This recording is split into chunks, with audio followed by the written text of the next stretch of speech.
You've mentioned these NAD boosters, and we probably should definitely get into that. But well, they're central too, because as I mentioned, the proteins, many of them, like sirtuins, who are moving around, controlling the epigenome, you want to stabilize that as best you can.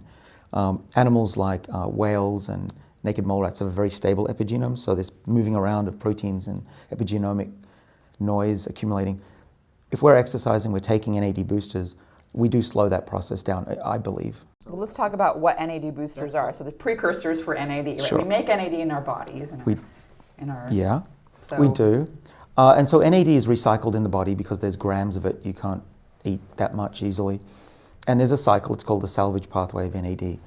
And it all starts with nicotinamide, which is a form of niacin, vitamin B3.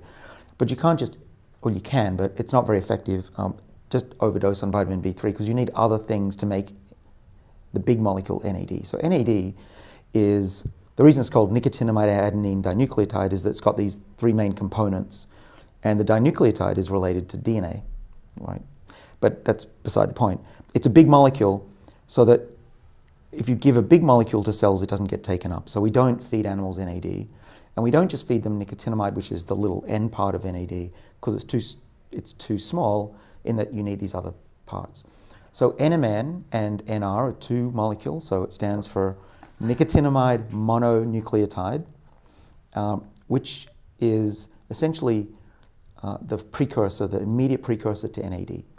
If you give a cell NMN, it will be taken up by a transporter, which was just discovered by my buddy Shinamai. We used to work together at MIT, now he's at WashU. A few weeks ago, he wrote about it, I wrote about it, that there's a transporter that sucks up NMN.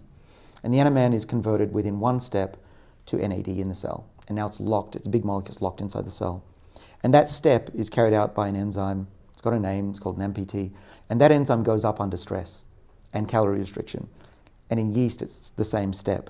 And so we showed years ago that that step of conversion of NMN to NAD, or in yeast, what is it, nicotinic acid to NAD, is the critical step for boosting NAD when you're going through your circadian rhythms, when you exercise, when your cells are stressed. And without that step, you don't get the benefits of calorie restriction and your organs start to get old. So what is NR? So NR is fairly popular, a lot of people have heard of it. It stands for nicotinamide riboside. And all it is it's just a smaller version of NMN without a phosphate on there, so there's no phosphorus on it. So if you take NR, your body has to first put on a phosphorus, and then it has to basically link two of them together to make the NAD. So with all that said... NR gets converted into NMN first, and then into NAD? Yes. Yes, it has to, yeah. But NR and NMN have both been shown to raise the NAD levels in animals and in humans as well.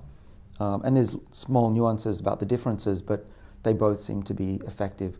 Not just in humans, actually, I should say, in mice, but in yeast. They work as well, which is nice.